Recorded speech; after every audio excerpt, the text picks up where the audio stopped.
This is Nick. This is Jack. Welcome back. It is Monday, August 11th, and today's pod is the best one yet. This is a T-Boy. The top 3 pop business news stories you need to know today. Jack, can I just celebrate a few wins to start the week for us over here? Yes, please. Okay, first, we just interviewed an incredible entrepreneur. That episode drops later this month. And you just went to the best concert of your life. I felt like I was witnessing history. And I was just in Santa Cruz where I saw other people surfing better than I do. Well, isn't that just a standard Saturday for you? So, Jack, can I just say one more thing, please? It's true.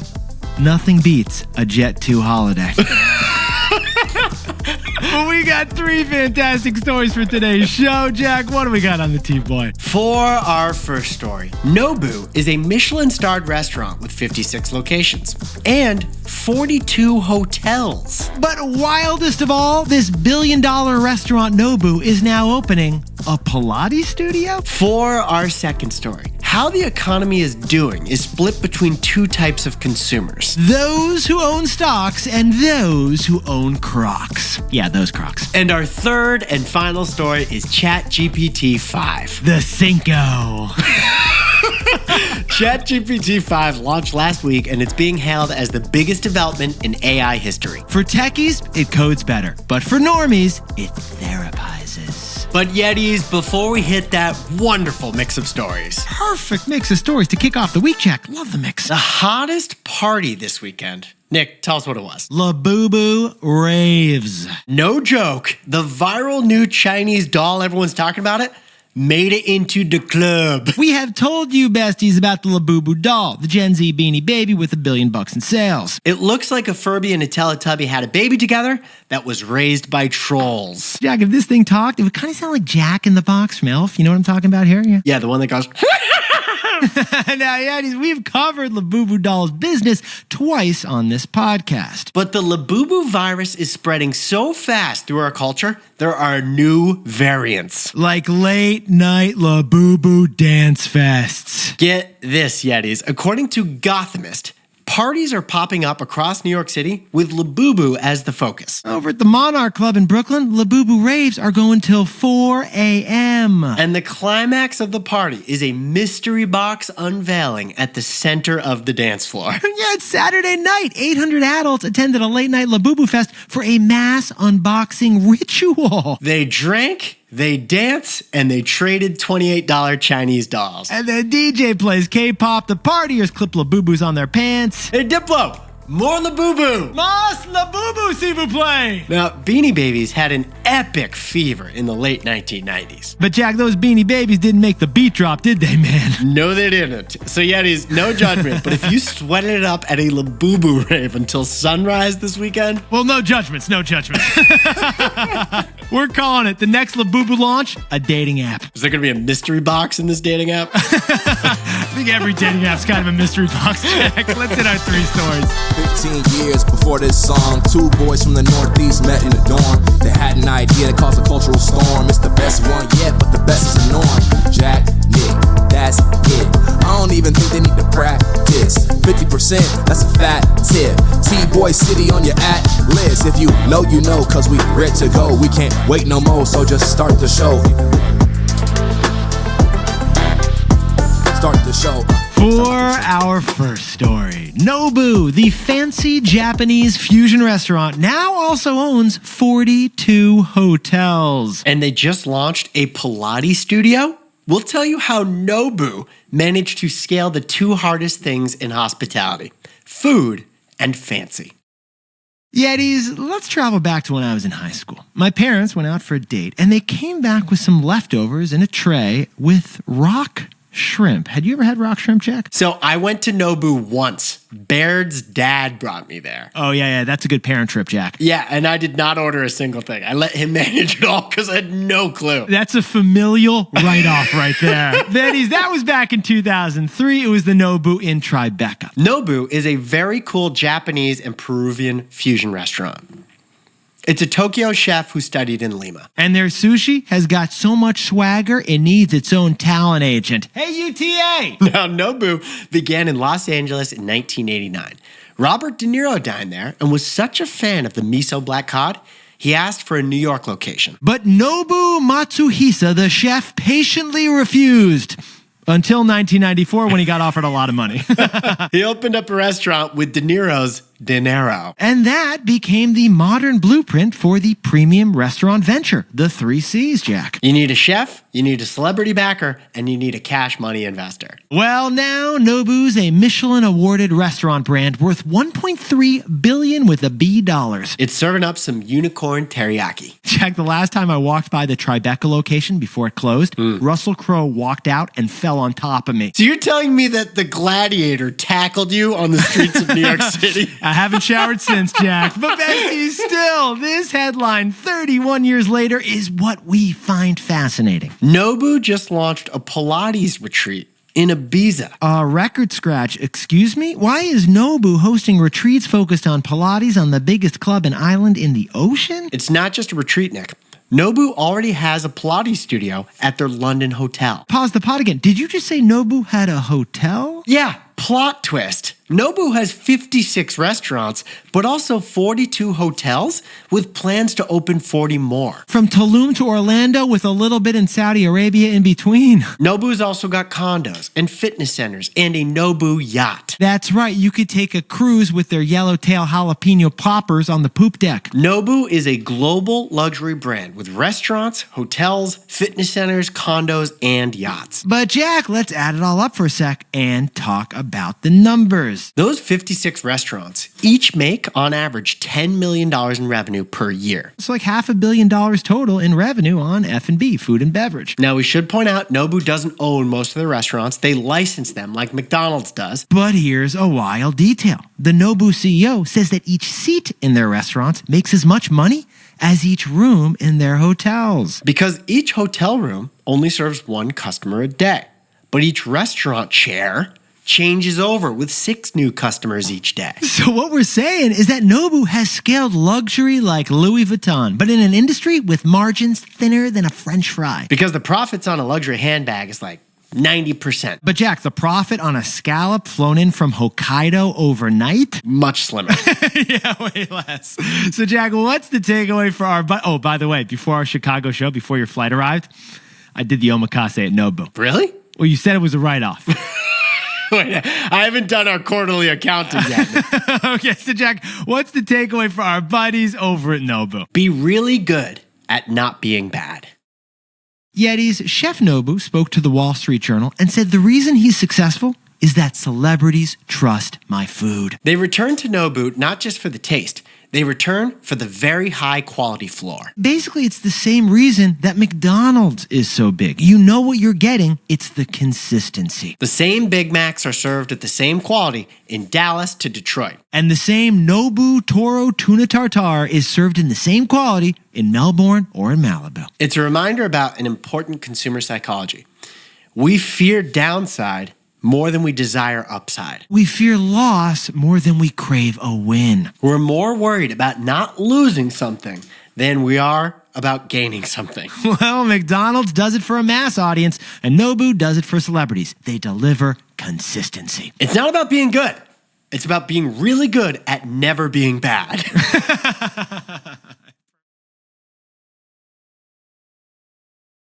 For our second story, the big question in this economy, do you own Crocs or do you own stocks? The answer determines whether you're spending more or less. It's Crocs versus stocks, and that is how we can understand today's economy. Nick, last week there were too many earnings reports for us to cover on the pod. 20% of the S&P 500 reported earnings last week. Not too shabby. And the big theme Nick and I noticed is that CEOs were totally split down the middle on whether the U.S. economy was doing well or not. Jack, let's bring out group number 1. Crocs, McDonald's, and Under Armour each said that the American consumer is in rough shape right now. Stocks in those 3 companies fell last week as their CEOs said customers cut spending in the second quarter. Basically, people are buying fewer sweat-wicking Big Mac clogs right now. And this simple quote from the McDonald's CEO sums up their challenge. Here's what he said. I mean, we've got lower income consumers that remain under pressure. Their visits to fast food restaurants were down double digits again in Q2. The main reason? Same as it's been the last few years. Yep. High prices and inflation are squeezing consumers. That monster is still roaring. So besties, companies that serve lower and middle income Americans are struggling. But Jack, what about the companies serving higher end Americans right now? They're surging.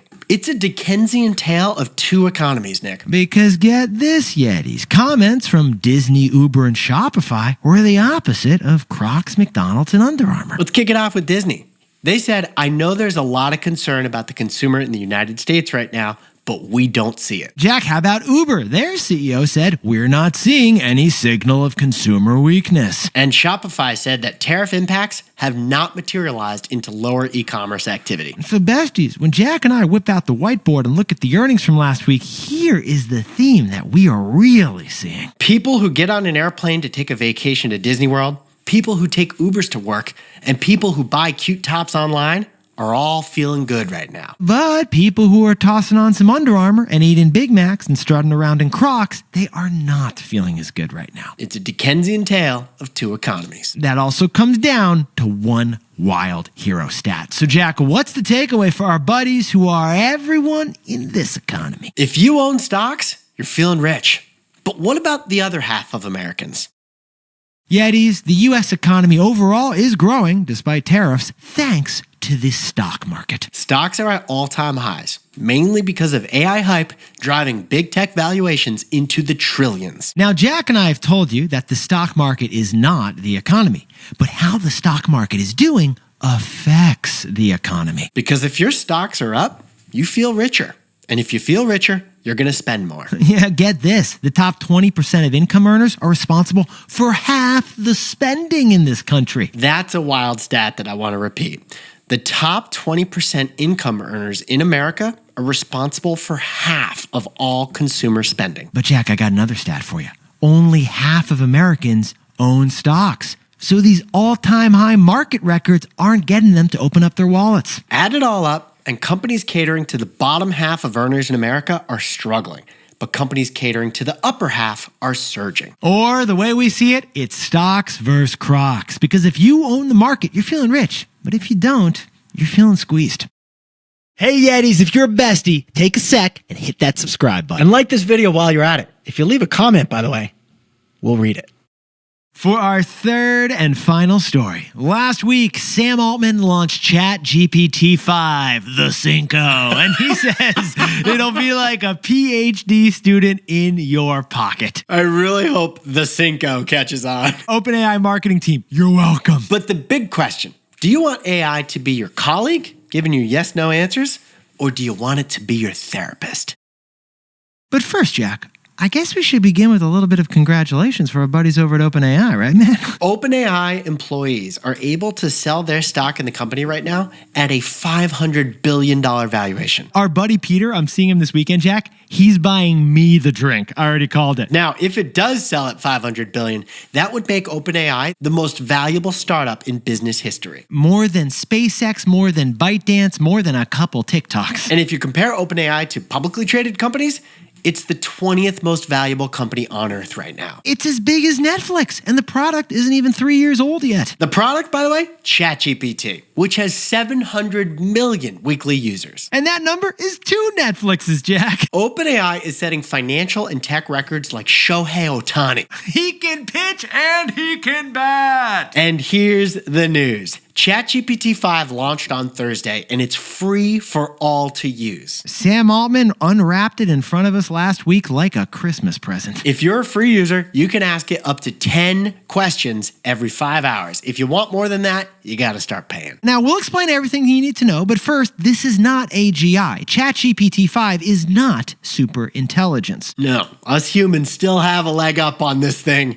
For a little bit longer, at least. Sam Altman says it's like having a PhD student in your pocket. Well, I don't have a PhD, so do I have a leg up on this thing? ChatGPT-3, that was basically like a high school student. ChatGPT-4, that was kind of like a college student. But this one, it's as smart as a grad schooler. This thing was on the dating apps.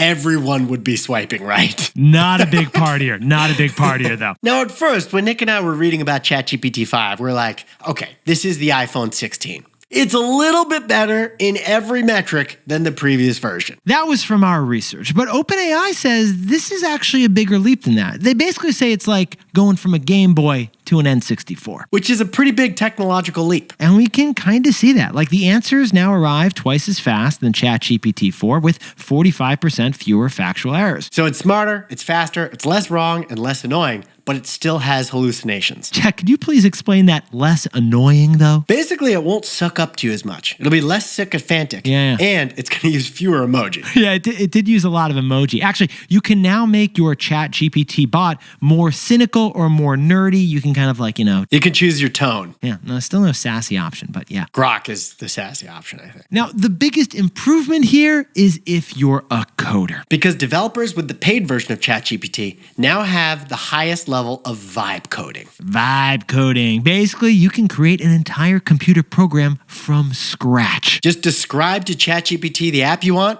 and it will give you that app. But the biggest update for us consumers, us normies out there, what is it, Jack? Next week, we'll be able to connect our ChatGPT accounts to our Gmail accounts and our Google calendars. That's right. So ChatGPT 5 could become your personal assistant. It could proactively set up that meeting with Marcia over in marketing. You could ask your ChatGPT, hey, are there any important emails in my 68 unread emails? Or can I just relax for the weekend? And we'll tell you can relax for a moment. I've read through all your 68 emails. Everything can wait till Monday. And then it will judge you for requiring 143 emails just to plan that bachelorette party. So, Jack, what's the takeaway for our buddies over at ChatGPT 5, the Cinco? Do you want a colleague or do you want a therapist? Yetis, there's one other ChatGPT change from last week that didn't get attention, and we think it's big. HSPDs. HSPDs, high stakes personal decisions. Like stuff having to do with your romantic relationships, your personal health. Like, should I propose to my girlfriend? People are asking this to ChatGPT. I mean, Jack, a critique from the past versions of ChatGPT was that it would give yes or no answers to huge life decisions. Now, not only is that just ill-advised, because it doesn't have enough information to give you a yes or no, it also became a legal liability for OpenAI. So now, instead of telling you what to do, ChatGPT will guide you with questions. For example, if you say, should I break up with my partner? Instead of giving you a yes or no, it'll ask you questions like a therapist would. Because OpenAI has realized that these high-stakes personal decisions are big use case, but big risk. So the power of AI isn't just getting you an answer as quickly as possible, but it's helping you find the answer yourself. That's why we think the future of AI may look less like a yes-no colleague and more like a questioning therapist. Jack, could you whip up the takeaways for us to kick off the week? Nobu is co-owned by Robert De Niro and has become a global restaurant and hotel and Pilates empire. Yeah, that's right. Black miso cod on the reformer. Yetis, they're not just good, they're really good at never being bad. AKA, they're consistent. They're consistent. For our second story, companies catering to high-enders are surging. Companies catering to the bottom half are not. Or as we call it, it's stocks versus Crocs. Half of Americans own stocks, the other half feels squeezed. And our third and final story, ChatGPT 5 is here and free to use. The and it's Cinco. led to a $500 billion valuation for the parent company. I want you to say Cinco, Jack. ChatGPT 5. The Cinco. Because AI isn't just a yes-no colleague. This version is also a questioning therapist. But Yetis, this pod's not over yet. Here's what else you need to know today. First, Sweet Green stock sank 28% after announcing their first ever revenue decline. To get customers back in the door, Sweetgreen says they're boosting portions. I bet this is protein maxing, Jack. Although we've always found their salads to be huge. You never finish your salad. I know, I'm a lightweight. Bigger portions could bring people back into the store, but also hurt profits. It's basically a salad 22 situation. I see what you did there. And second, it's the final zucking. Instagram just added Maps, which happens to be a Snapchat feature that they stole. Instagram's map sharing feature will now show you where your friends are based on their posting and their tagging. Oh, buddy Timmy, he's right over there. Although it brings up safety concerns and privacy concerns. I mean, do you want to give Zuck that data? Or show every one of your friends where you are? You can turn it off, though. We should let you know that. But it it also means that everything about Snapchat has finally been copied by Instagram. And finally, Apple just had its best week on the stock market in 5 years. Why? The CEO, Tim Cook, gifted Donald Trump with pomp and ceremony a golden statue. A golden statue that said "Made in America," which is ironic, though, because the iPhone is not made in America. Although it was seen as enough of a public flattering of the president to keep the iPhone exempt of tariffs. And just the right quantity of gold. Now, time for the best fact yet, which, because it's Monday, means T-Boy Trivia. Jack, what do we got this week? Nick, what is the most popular dinner served at the International Space Station? That's right. Which food has been re-engineered for space and is now the most requested dish? I think it's the most eaten dish, right? Yeah, it really is. Okay, so Yetis, here are the 4 options, and you can vote in our Spotify poll right now. Is it hamburgers, peanut butter, pizza, or ramen? Drop us your comment on the most popular dinner at the International Space Station and vote in our Spotify poll. And don't say Dippin' Dots. That wasn't an option, although it was our first guess. Yetis, you look fit. You hear that, Jack? Oh, is that a Labubu rave? I got a Labubu rave to get to. We got to end the show. Yetis, you look fantastic. If you haven't yet, tap to follow us, and that way you can hang out with T-Boy every single day. Nick and I will see you tomorrow.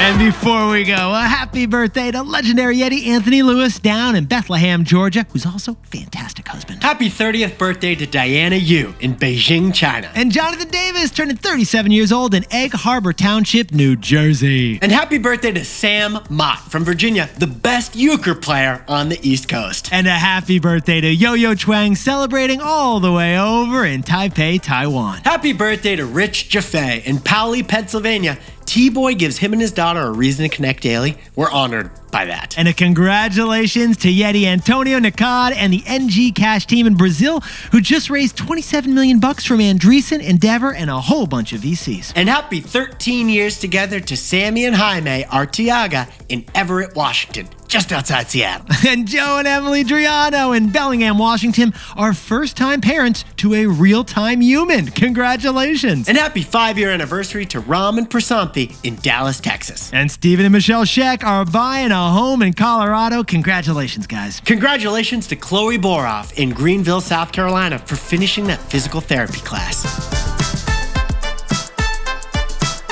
This is Jack. Nick and I both own ETFs of the S&P 500, and we both own stock of Apple and Shopify. And I own stock in Disney and Netflix. And I own stock of Crocs. So I guess I'm both Dickensian tales. You're the Cinco, Jack.